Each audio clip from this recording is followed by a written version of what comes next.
Hello everyone, welcome to the new series Mastering Navigation in Jetpack Compose. In this series, we will cover all the possible use cases which are needed for large-scale apps.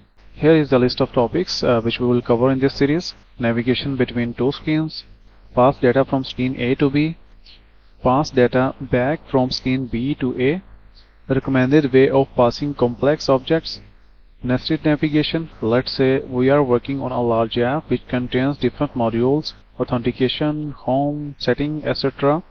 So how we can manage these modules with nested navigation and what benefit we will get. Shared view model in specific nested navigation group. Let's say we have a view model which contains data and logic which is needed in multiple screens of auth module. So how we can scope the life cycle of that view model to auth module. This is what we will learn in this series. So let's get ready to start this journey of mastering navigation in Jetpack Compose. You will get new video every Tuesday. I hope this series will be very helpful for your current and future projects.